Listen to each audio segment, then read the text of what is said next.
Živjo!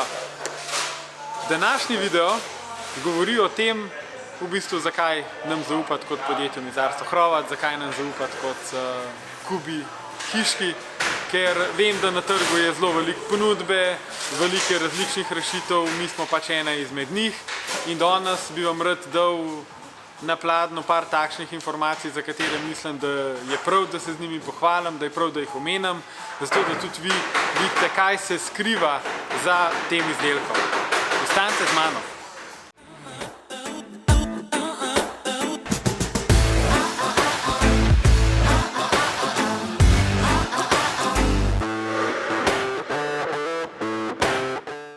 Rekel bi, da je naš način dela zelo tesno povezan z našimi vrednotami.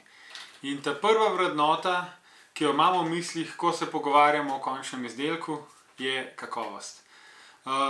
Zakaj govorim kakovost? To ne pomeni samo pač, da izdelek nekako narediš, pa da so to dobri materiali, ampak kakovost se gradi z leti.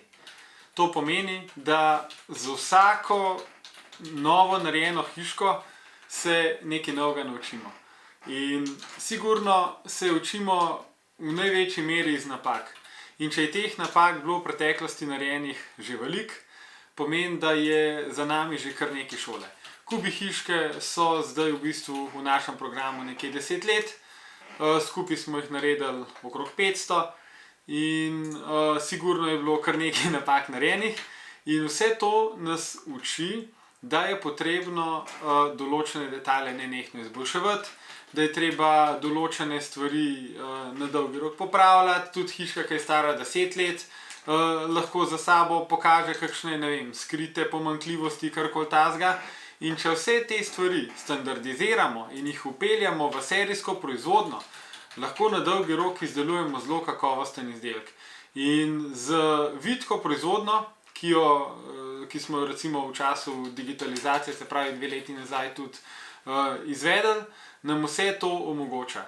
In ko izdelujemo po delovnih fazah, kjer so vsi detajli vnaprej dorečeni, kjer ima vsaka hiška svoja navodila za delo, kjer ima vsaka hiška 3D načrt s kosovnico, je standardizacija enostavna.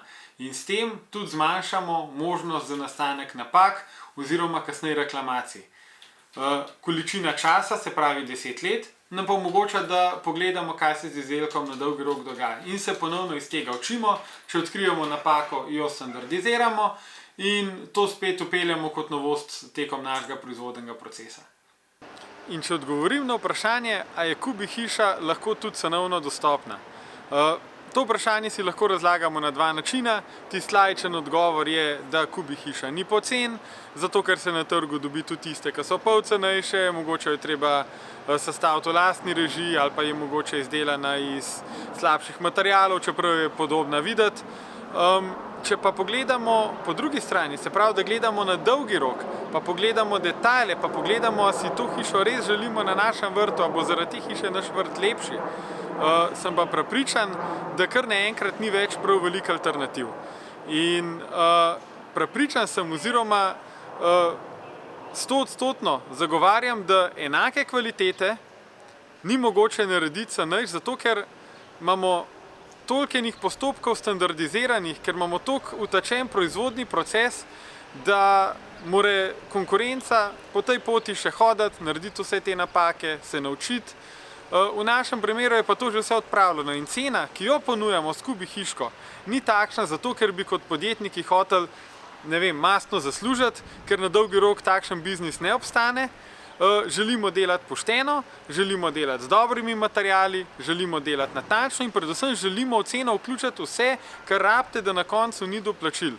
In ko vse te stvari seštejemo, zagovarjam, da je ponujena cena poštena in da ljudje, ki v tem vidijo vrednost, so z izdelkom zelo, zelo zadovoljni, ne samo na kratki rok, ampak tudi na obdobje 10 ali več let. Pomembno se mi pa zdi tudi, da omenim, da smo na trgu že skoraj 60 let. Jaz sem 3. generacija, ki zdaj vodim to podjetje, v ekipi nas je trenutno 16 in večinoma smo to mladi, zagnani ljudje, ki si želimo v življenju napredka, rasti, ki si želimo nekaj novega ustvariti, ki si želimo neke misije in vse to nas žene naprej da razvijamo stvari, ne samo sistem podjetja, ampak tudi izdelek, kot je Kubi hiška, ker ravno v tej Kubi hiški vidimo našo vizijo kot smisel oziroma kot naše poslanstvo.